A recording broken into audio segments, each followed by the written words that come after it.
Hello बच्चों, स्वागत है हमारे यूट्यूब चैनल फिजिक्स विद के उत्तम में। और आज हम लोग 12th क्लास फिजिक्स में जो चैप्टर चल रहा है किरण प्रकाश की, उसका आज हम लोग लेक्चर नंबर 21वां पढ़ने जा रहे हैं। और आज का टॉपिक है परावर्तित दूरदर्शी यानी रिफ्लेक्टिंग टेलीस्कोप। और इसके पहले वाले वीडियो हम लोगों ने पढ़ा है अपवर्तित दूरदर्शी के बारे में। तो दूरदर्शी का काम है दूर की वस्तुओं को देखने के लिए यूज किया जाता है।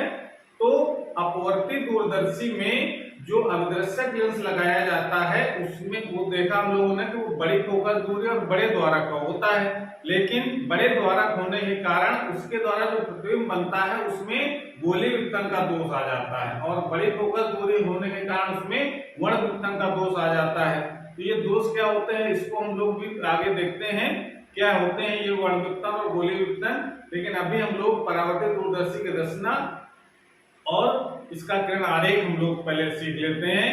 तो संशोधन किया गया और संशोधन करके लगाया गया उसमें कि अगर हम अपदर्शक लेंस के स्थान पर अगर हम बड़ी फोकस दूरी का एक अवतल दर्पण अगर यूज करते हैं तो अवतल दर्पण में यूज करने से होता क्या है कि अवतल दर्पण अगर यूज करते हैं तो उसमें वर्ण विवर्तन का जो दोष होता है वो समाप्त हो जाता है। ठीक है ना, दर्पणों में वर्ण विवर्तन का दोष नहीं होता है।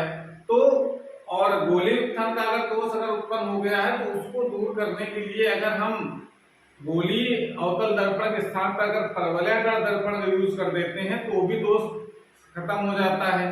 तो क्या संशोधन किया गया, क्या उसकी रचना बनाई गई, तो ये हम लोग लिखेंगे। और इसको एग्जाम की दृष्टि से क्या लिखना है ये भी हमने लिख रखा है पहले से, तो इसको आप देख लीजिए। इसमें क्या लिखना है कि अपवर्तित दूरदर्शी में अभिदर्शक बड़े द्वारक होने के कारण प्रतिबिंब में गोली विवर्तन का दोष तथा बड़ी फोकस दूरी होने के कारण वर्ण विवर्तन का दोष आ जाता है। इसलिए परावर्तित दूरदर्शी में अभिदर्शक लेंस के स्थान पर बड़ी फोकस दूरी और बड़े द्वारक का अवतल दर्पण प्रयोग किया जाता है। ठीक है ना। तो अब इसकी रचना हम लोग क्या करते हैं, इसमें होता है परावर्तित दूरदर्शी में एक चौड़ी नली के एक सिरे पर बड़ी फोकस दूरी और बड़े द्वारक का अवतल दर्पण, जिसको लोग अभिदर्शक दर्पण भी कह सकते हैं, इसको अभिदर्शक लेंस कहते हैं, इसमें लोग अभिदर्शक दर्पण भी कहा जाता है, इसको कह सकते हैं, लगा होता है। इस दर्पण के फोकस से कुछ पहले ये जो अभिदर्शक है जो दर्पण लगाया गया है अवतल दर्पण, उसका जो फोकस है उससे कुछ पहले एक समतल दर्पण मुख्य से 45 अंश के कोण पर लगा होता है। इस नली के बगल में एक अन्य पतली नली लगी होती है जिसमें एक छोटी फोकस दूरी और छोटे द्वारक का उत्तल लेंस लगा होता है, जिससे हम लोग नेत्रिका कहते हैं। तो ये संशोधन किया गया। इसकी रचना हम लोग किरण आरेख के द्वारा समझेंगे, इसको नोट कर लीजिए। उसके बाद हम लोग इसका किरण आरेख खींचते हैं, उसके बाद इसके आवर्धन क्षमता का सूत्र भी लिखेंगे। ठीक है, तो नोट कर ले। और उसके बाद हम लोग ये भी जानेंगे कि जो परावर्तित दूरदर्शी होता है वो अपवर्तित दूरदर्शी से क्यों श्रेष्ठ है। ठीक है ना, ये भी एग्जाम पूछा जाता है, तो इसको भी हम लोग करेंगे। तो इसको नोट कर लीजिए पहले, उसके बाद हम लोग खींचते हैं इसका किरण आरेख।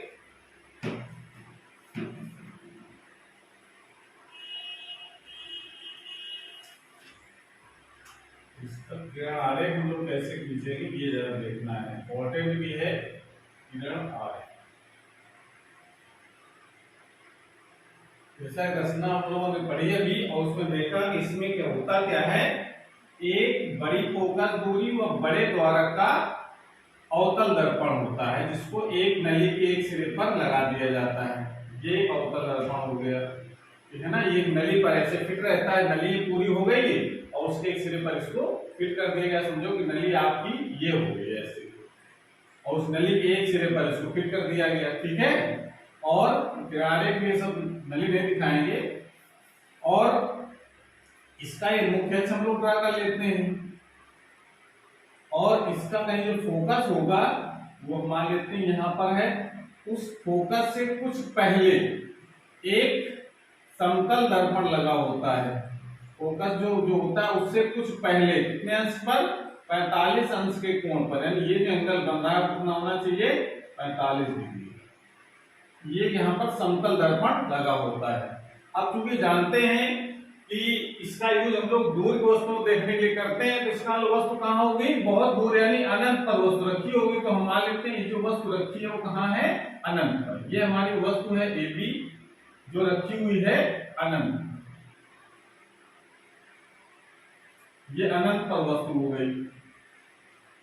और अनंत से आने वाली जो किरणें होती हैं उनके साथ समांतर आती हैं और वो फोकस पर मिलने का प्रयास करती हैं। लेकिन फोकस से पहले हमने समतल दर्पण लगा रखा है। जैसे अगर हम इसको देखें तो एक किरण आ रही है, जैसे हम ले लेते हैं, इस प्रकार से आप करें इसको, तो ये परावर्तित होकर के इधर जाएगी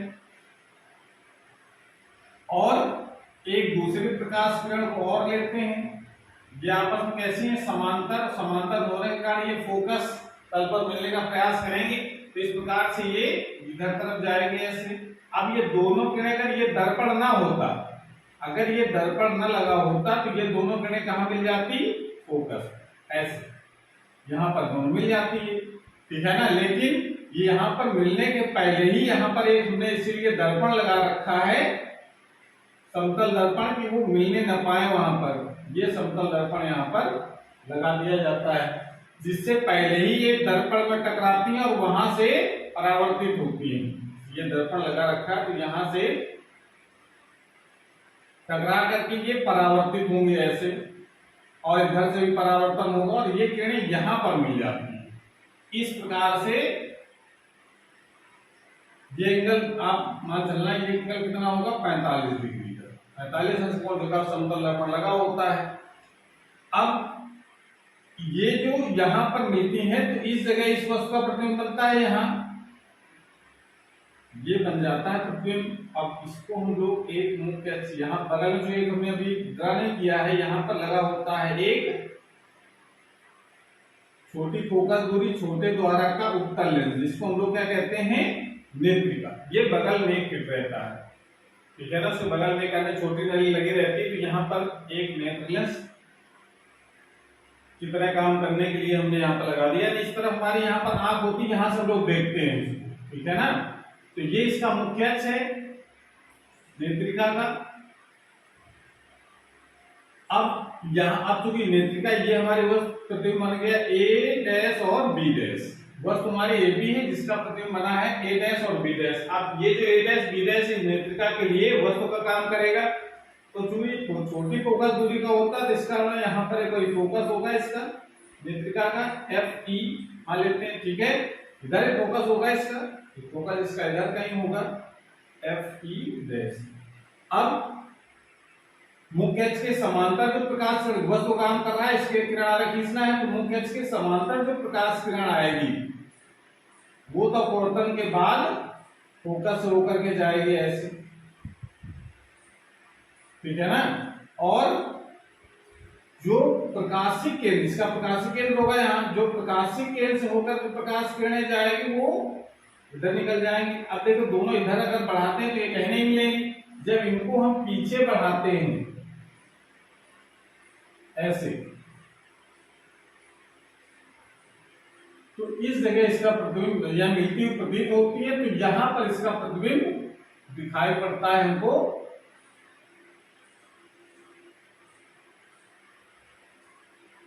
यहां A डबल डैश और B डबल डैश, ये जो अंतिम प्रतिबिंब होता है इसको हम लोग देखते हैं। क्लियर हो गया। इस प्रकार से ऐसे किनारे हम लोग ड्रा करते हैं कि एक वस्तु रखी है अनंत पर, अनंत से आने वाली किरणें हमेशा समांतर होती हैं, तो समांतर में ड्रा किया। समांतर वाली किरणें हमेशा कहां मिलती है, फोकस तल पर मिलती है। फोकस पर तब मिलेंगी जब मुख्य अक्ष के समांतर, ठीक है ना। क्योंकि आपस में समांतर फोकस तल पर मिलेंगी, लेकिन मिलने से पहले यहाँ पर समतल दर्पण लगा होता है, वहां से परावर्तन होगा। परावर्तन के पश्चात ये B डैश पर मिलती है, तो यहाँ पर एक प्रतिबिंब बन जाता है A डैश और B डैश। ये प्रतिबिंब इस नेत्रिका के लिए वस्तु का काम करता है और उसका जो प्रतिबिंब है वो A डबल डैश और B डबल डैश बनता है। यहाँ पर हमारी होती है आंख, यहां से हम लोग देखते हैं, ठीक है। तो इस प्रकार से ये इसका आरेख हम लोग ड्रा कर सकते हैं। ये हमारा क्या है, अवतल दर्पण। अवतल दर्पण है जिसको हम लोग अदृश्य दर्पण भी कह सकते हैं। अभिदृश्य अदृश्य दर्पण, अदृश्य लेंस होता है, इसका अदृश्य दर्पण, ठीक है ना। ये इसका ध्रुव है और ये जो लगा हुआ है यहाँ पर, ये समतल दर्पण लगा है इस जगह, ठीक है। इस प्रकार कहां लिख सकते हैं। अब इसकी आवर्धन क्षमता का सूत्र निकालना, तो आवर्धन क्षमता का सूत्र निकालने की जरूरत नहीं, जो हम लोग अपवर्तित दूरदर्शी में आवर्धन क्षमता का सूत्र लिखा है उसको भी आप डायरेक्ट लिख सकते हैं, ठीक है ना। जैसे इसमें दो स्थितियां थी, ज्यामितीय पृथ्वी जो बन रहा था वो स्पष्ट दृश्य की न्यूनतम दूरी बनता है तो आवर्धन क्षमता कितनी होती है, ठीक है ना। जब अंतिम पृथ्वी अनंत पर बनता है तो आवर्धन क्षमता कितनी होती है। बस थोड़ा सा चेंज ये आएगा कि वहां जो हम लोग अदृश्य लेंस यूज कर रहे थे उसकी फोकस दूरी को एफओ लिखते थे, यहाँ पर अदृश्य दर्पण है तो दर्पण की फोकस दूरी को एफओ लिखेंगे, इतना केवल चेंज आएगा। तो आप देख सकते हैं आवर्धन क्षमता का सूत्र हमारे इसको ड्रा कर लें तो आवर्धन क्षमता, आवर्धन क्षमता कितनी होगी, तो आवर्धन क्षमता नंबर 1, जब अंतिम प्रतिबिंब स्पष्ट दृष्टि की न्यूनतम दूरी पर बनता है, तब m का मान कितना होगा, तब m का मान होता है minus FO upon FE 1 plus FE upon B, ये फॉर्मूला होता है। और दूसरा पॉइंट है जब अंतिम प्रतिबिंब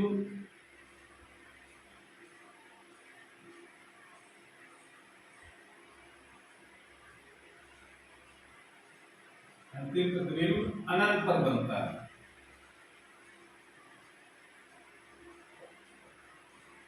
अनंत पर बनता है तो m का मान होता है माइनस FO अपॉन FE। ये फार्मूला आपको डायरेक्ट लिख देना है यहाँ पर, ठीक है। यहाँ पर इसमें डेरिवेशन आपको नहीं करना है। आवर्धन क्षमता का सूत्र वही होगा जो अपवर्तित दूरदर्शी में आवर्धन क्षमता का सूत्र होता है। अब यहाँ पर बात दरअसल यह आती है कि अब एफओ यहाँ पर क्या है, एफओ है ये अवतल दर्पण की फोकस दूरी है, इतना ध्यान आपको रखना है। जहां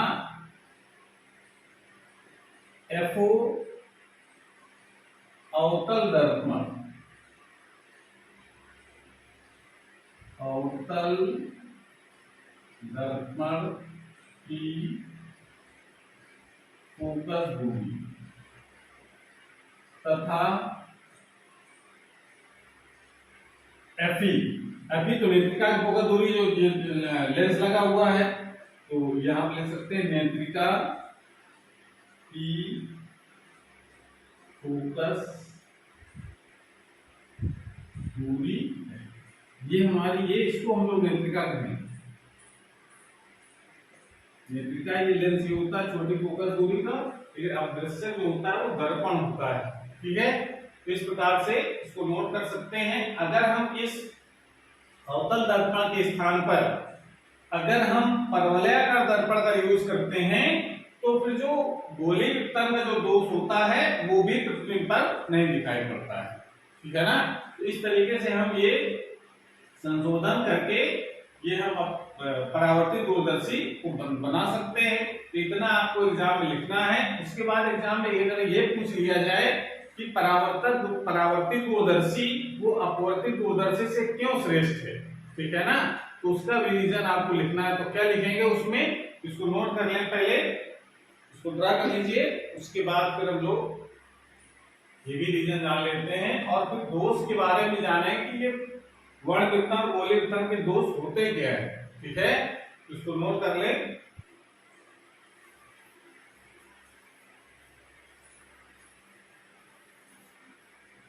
तो हेडिंग लगाइए परावर्तित दूरदर्शी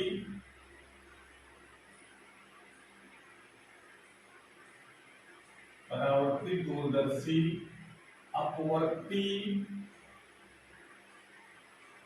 दूरदर्शी से श्रेष्ठ, श्रेष्ठ मतलब अच्छा, श्रेष्ठ होता है क्योंकि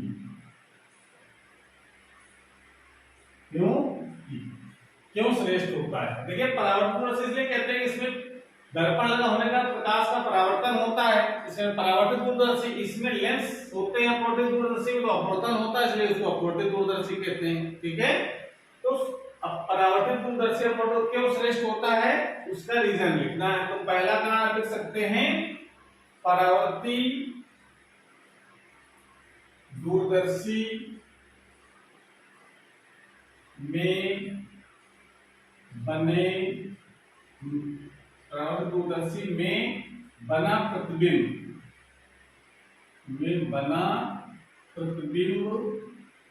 अपवर्तित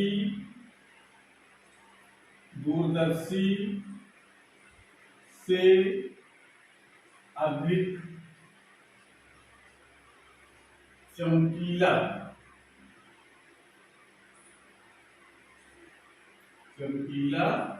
बनता है। अपवर्तित दूरदर्शी में बना प्रतिबिंब अपवर्तित दूरदर्शी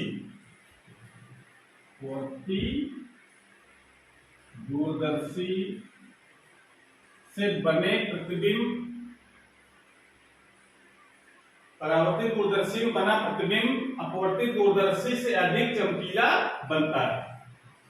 ठीक है ना, क्यों चमकीला बनता है? क्योंकि परावर्तन होने का प्रकाश पूरा परावर्तित हो जाता है, जब अपवर्तित होना तो उस प्रकाश का अवशोषण भी हो जाता है, तो अवशोषण होने के कारण उसकी तीव्रता कम हो जाती है। इस कारण से जो बड़ा प्रतिबिंब है वो भी कम तीव्रता का बनता है। कम तीव्रता मतलब कम चमकीला बनेगा। ठीक है, तो ये कारण, पहले तो ये कारण हो गया कि परावर्तित दूरदर्शी बना प्रतिबिंब अपवर्तित दूरदर्शी से अधिक चमकीला बनता है। ठीक है ना। दूसरा कारण आप लिख सकते हैं कि परावर्तित दूरदर्शी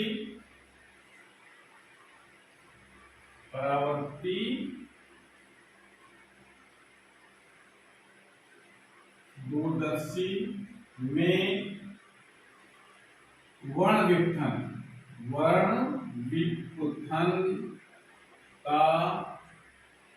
परावर्तित दूरदर्शी में बने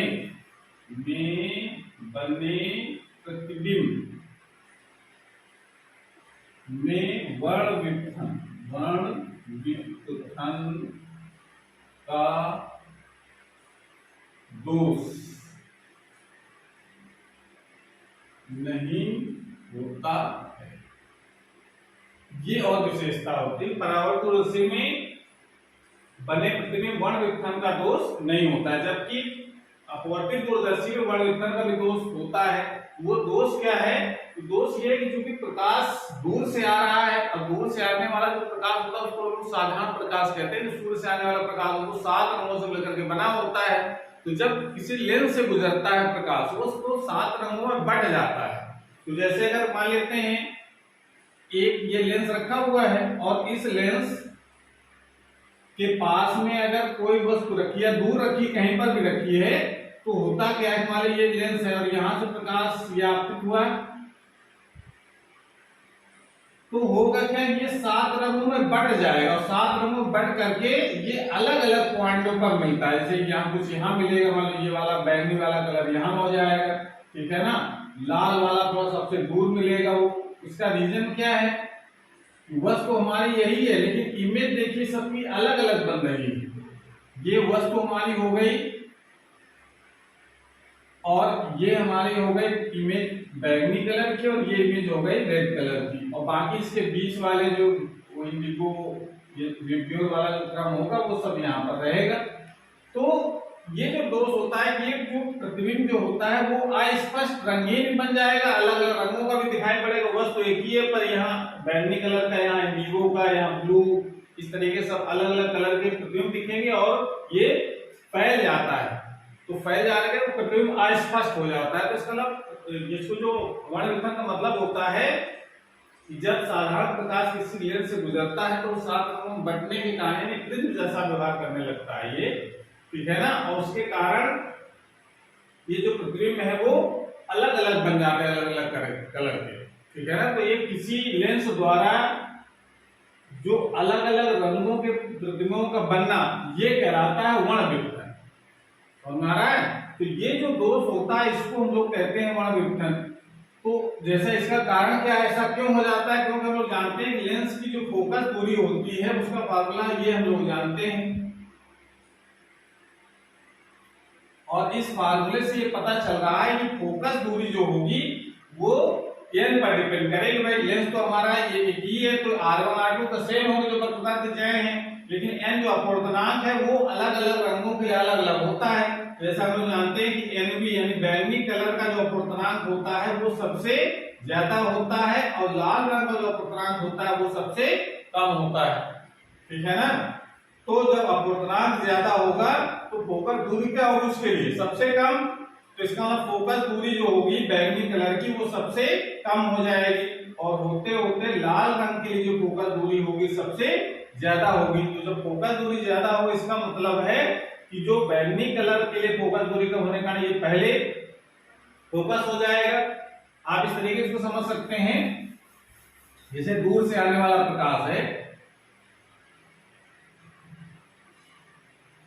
ऐसे ये प्रकाश आ रहा है दूर से, आप समझ सकते हैं कि दूर से आने वाला जो प्रकाश ये दूरदर्शी में दूर से आता है प्रकाश, तो ये जो प्रकाश आएगा तो मुख्य अक्ष के समांतर प्रकाश करने आएंगे तो कहां फोकस होंगे, इस लेंस के फोकस पर। तो ये जो यहाँ पर जो ये जो 7 रंगों बटेगा, तो इस जगह ये पहला वाले थे ये बैंगनी कलर हो गया, उसके बाद ये वाला हो गया लाल कलर, उसके बीच वाले भी पॉइंट बनेंगे इसमें। तो ये जो फोकस होगा इसको लोग क्या कहेंगे, FV बैंगनी कलर के लिए फोकस, और ये हो जाएगा FR लाल रंग के फोकस। बाकी इसके बीच वाले विप्योर वाला क्रम रहेगा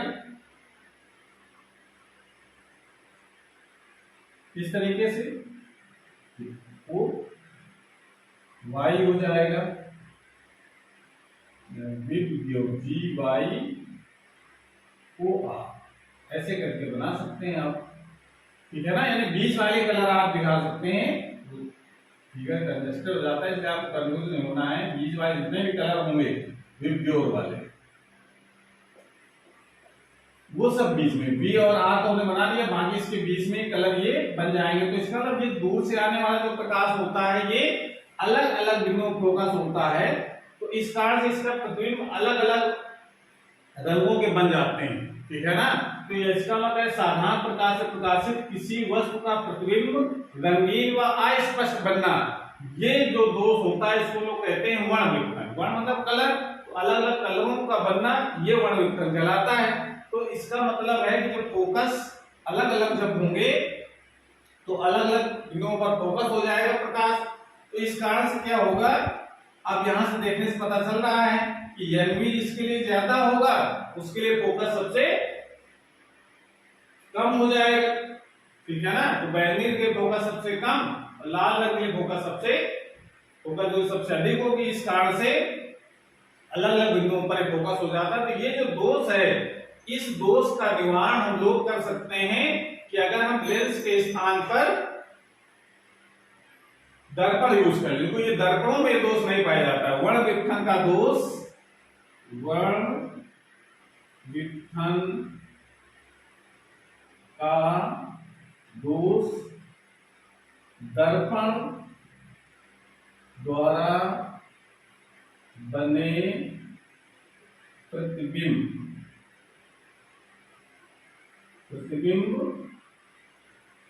में नहीं पाया जाता है, ये इसकी विशेषता है।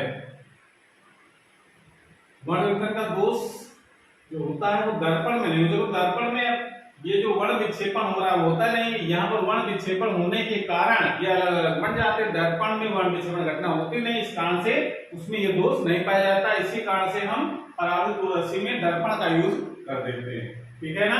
और दूसरा, अगर हम एक ही रंग का प्रकाश डालें, ये तो एक साधारण प्रकाश हो गया, इस कारण से ऐसा है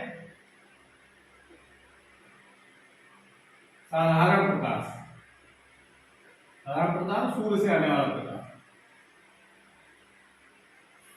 तो इस कारण 7 रंग हुए। अगर एक वर्णित प्रकाश हो, इसको मोनोक्रोमैटिक सोर्स कहते हैं, तो एक वर्णित प्रकाश अगर डालते हैं तो भी दोष नहीं। भाई एक रंग का प्रकाश होगा तब तो ये वर्ण विक्षेपण नहीं होगा, ठीक है ना। तो आप ये कह सकते हैं कि एकवर्णी, एक वर्णी यानी मोनोक्रोमैटिक, एक वर्णी प्रकाश से प्रकाशित वस्तु का के प्रतिबिंब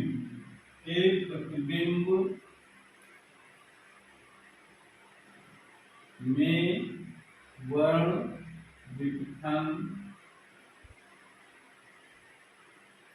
नहीं होता है।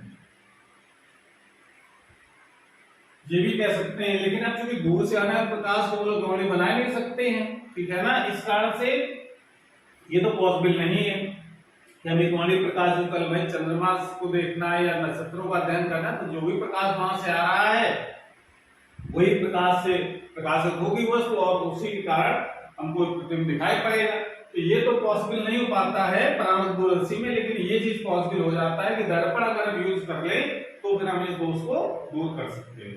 समझ में आगे वर्ण विघटन क्या होता है?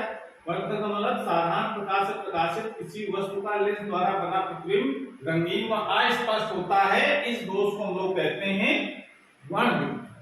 ठीक है, इस प्रकार से इस दोष को हम लोग समझ सकते हैं। बाकी एग्जाम में इसको समझाना नहीं है आपको, अगर ये आता है कि श्रेष्ठ क्यों है तो आपको केवल रीजन लिख देना है। क्लियर हो गया? तो ये दूसरा रीजन आप लिख सकते हैं।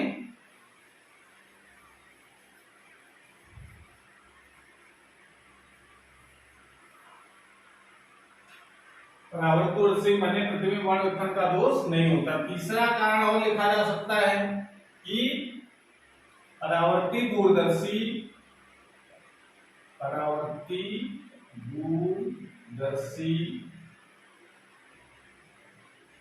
में गोलीय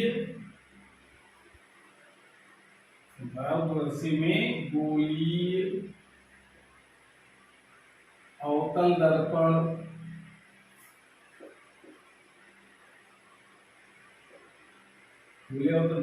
के स्थान पर परवलयाकार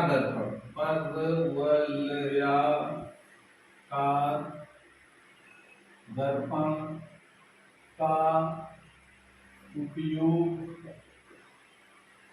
करके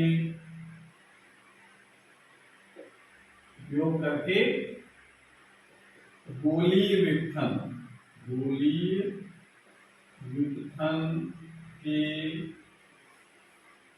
दोष को दूर किया जा सकता है। ये और गोली विघटन का दोष फिर क्या हो गया? अगर हम, ठीक है ना, ये भी जरा समझ लें। तो गोली विघटन का दोष होता ये है कि अगर कोई लेंस है और लेंस पर अगर कोई प्रकाश किरण अगर आपतित हो रही है, मान लेते ये प्रकाश किरण आपतित हुई, एक ये प्रकाश किरण आपतित हुई, ये प्रकाश किरण आपतित हुई, ये प्रकाश किरण आपतित हुई, तो होगा क्या? जो मुख्य अक्ष से दूर वाली किरणें होती हैं वो पहले फोकस हो जाती हैं ऐसे, और जो पास वाली, जो ये तो हमारा मुख्य अक्ष हो गया, और ये जो मुख्य अक्ष के जो पास वाली जो किरणें होती हैं ये दूर फोकस होती है। समांतर आ रहे तो किसी एक बिंदु पर फोकस होना चाहिए, पर ऐसा नहीं होता है।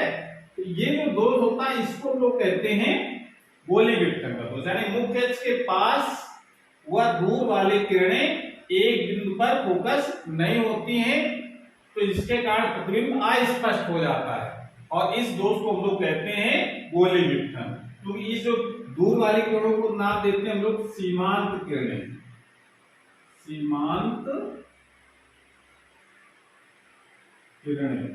और ये जो मुख्य अक्ष के पास वाली किरण होती है उनको कहा जाता है उपाक्षी किरणें। तो ये जो दोष होता है उपाक्षी मतलब पैरा एक्सियल, तो इसको हम लोग इमेज कह सकते हैं। यहाँ पर जो इमेज बनेगी उसको हम लोग पैरा एक्सियल कहेंगे, और ये इसको कहा जाता है मेरिडियन। तो इसको हम लिखते हैं आई, यहाँ पर जो इमेज बन रही है इसको हम लोग आई एम से रिप्रेजेंट कर देते हैं। ये इस टाइप का जो दोष होता है कि मुख्य अक्ष के पास तथा दूर वाली किरणें एक बिंदु पर फोकस नहीं होती हैं, जिसके कारण प्रतिबिंब अस्पष्ट हो जाता है। इस दोष को कहा जाता है गोली वितरण, और ये दोष लेंसों में नहीं दर्पणों में पाया जाता है। दर्पण कौन से? जो गोली दर्पण होते हैं। जैसे गोली दर्पण अगर हम ले रहे हैं, गोली और दर्पण ले लिया हमने और इस पर प्रकाश कणों को डाले, तो जो पास वाली जो किरणें होंगी, ये तो मुख्य अक्ष हो गया नीचे वाला, पास वाली जो किरणें होंगी या दूर वाली जो किरणें होंगी, दोनों एक बिंदु पर फोकस नहीं होंगी। मुख्य अक्ष के पास वाली किरणें और मुख्य अक्ष से दूर वाली किरणें। तो जो पास वाली किरणें होंगी वो तो दूर फोकस होती हैं और ऐसे, और जो दूर होंगी मुख्य अक्ष से वो पहले फोकस हो जाती हैं इस तरीके से। तो ये जो दोष होता है गोली वितरण का, ये लेंस में भी होता है और गोली दर्पण में भी होता है।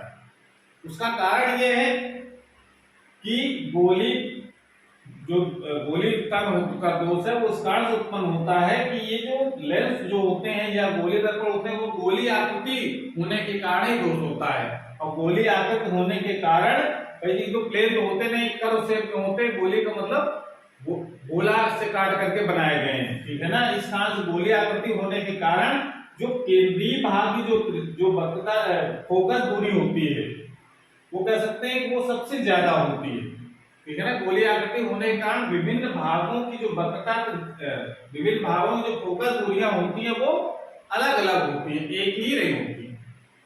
समझ आ रहा है? यानी कह सकते हैं कि जो गोली आकृति होने के कारण जो प्रत्येक भाग की जो फोकस दूरी होगी लेंस की हो या दर्पण की हो, वो सबकी अलग अलग होती है। तो जो केंद्र वाला जो भाग होता है लेंस के या दर्पण के, उसकी फोकस दूरी सबसे ज्यादा होती है, और जो किनारे वाला जो भाग होता है लेंस का हो या दर्पण का हो, उसकी फोकस दूरी कम होती है। इस कारण से जो किनारे जो प्रकाश किरणें गिरती हैं वो पहले फोकस हो जाती हैं, और जो बीच में गिरती हैं वो दूर फोकस होती है। इस कारण से प्रतिबिंब अस्पष्ट हो जाता है। दर्पण भी होता है और लेंस भी होता है, ठीक है ना। यानी ये जो दोष होता है वो लेंसों में पाया जाता है और गोली दर्पणों में पाया जाता है। लेकिन अगर गोली दर्पण के स्थान पर अगर हम परवलयाकार दर्पण यूज करें, परवल जैसे परवलयाकार जैसे हम लोग जानते हैं, ये जो शेप होता है, मैथ में आप परवलय पढ़ चुके हैं, वो वाला जो परवलय होता है उसको अगर हम यूज करें, उस शेप का बना लें और पेंट लगा करके इसका परावर्तन कराएं, तो यहाँ पर ये दोष समाप्त हो जाता है। चाहे दूर वाली किरणें हो और चाहे पास वाली हो, ये सब एक ही बिंदु पर फोकस होती है। चाहे दूर वाली हो तब भी यही मिलेंगी, पास वाली हो तब भी यही मिलेंगी।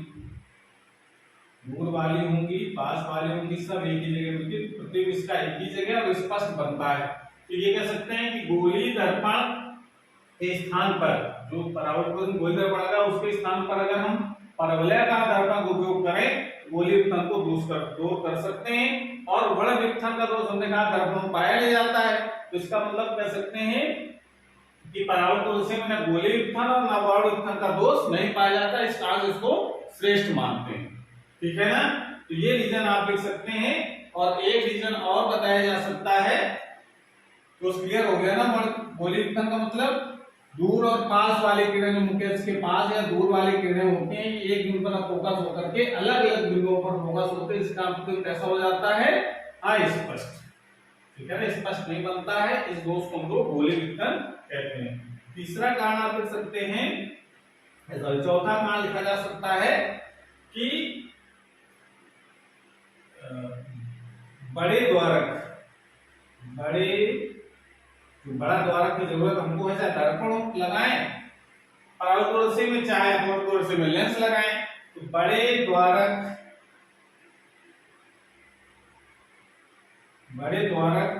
के लेंसों, बड़े द्वारक के दर्पणों को लेंसों की अपेक्षा, बड़े द्वारक के दर्पणों को लेंसों की अपेक्षा बनाना सरल होता है, सरल होता। बड़े द्वारा के दर्पणों को लेंसों की अपेक्षा बनाना सरल होता है। उसका रीजन ये है कि बड़ा दर्पण जब बनाया जाएगा, लेंस बनाया जाएगा, तो बड़े सांचे में उसको ढाला जाएगा और ढालते समय उसमें विकृतियां भी आ सकती हैं। तो विकृतियां आ जाएंगी तो प्रतिबिंब जो बनेगा वो भी विकृत रूप ले लेगा, ठीक है ना। तो ये विकृतियां लेंस में भी ढालने में आएंगे, दर्पण में भी आएंगी। लेकिन लेंस में अगर विकृतियां आ गई, क्योंकि प्रकाश लेंस को पार करके प्रतिबिंब बनाता है, तो अगर उसके अंदर अगर विकृति आ गई तो प्रतिबिंब भी विकृत का रूप ले लेगा। लेकिन दर्पण अगर है तो दर्पण अगर अंदर विकृत भी है तो उसके अंदर प्रकाश को प्रवेश ही नहीं करना है, बाहर से परावर्तित हो जाना है। तो इस कारण से उसमें जो विकृति का प्रभाव नहीं पड़ता है, इस कारण से प्रतिबिंब उसका बिना विकृत के स्पष्ट बन जाता है। तो इस कारण से कह सकते हैं कि दर्पण को बनाने में, लेंसों को बनाने में ज्यादा कठिनाई इसलिए आती है कि उसमें इस तरीके से ढालना है कि उसमें अंदर कोई विकृति ना आने पाए, जिसके कारण उसका प्रतिबिंब स्पष्ट बने। ये कठिन हो गया। अब दर्पण में अगर विकृति आ भी जाएगी तो चूंकि दर्पण के अंदर प्रकाश में परावर्तन होना, अंदर प्रकाश को जाना नहीं है, अगर विकृति आ भी जाएगी तो उसके विकृति का प्रभाव उस प्रतिबिंब में नहीं पड़ेगा, ठीक है ना। तो इस कारण से कह सकते हैं दर्पणों को बनाना लेंसों की अपेक्षा सरल होता है। इस कारण से हम ये कह सकते हैं कि परावर्ती दूरदर्शी अपवर्तित दूरदर्शी से अधिक श्रेष्ठ होता है। तो ये एग्जाम में लिखा जा सकता है, तो इसको नोट कर लीजिए। और आज की क्लास हमारी यहीं पर समाप्त होती है। अगर ये वीडियो अगर अच्छा लगा हो तो इसको लाइक करें, अपने दोस्तों को शेयर करें और कमेंट करके बताएं कि वीडियो हमारा कैसा लगा। और ये चैनल अगर पहली बार देख रहे हैं तो चैनल को सब्सक्राइब भी करें, जिससे नए जो वीडियो अपलोड हो उसकी नोटिफिकेशन आपके पास सबसे पहले पहुंच जाए। पढ़ाई करते रहिए। Thank you.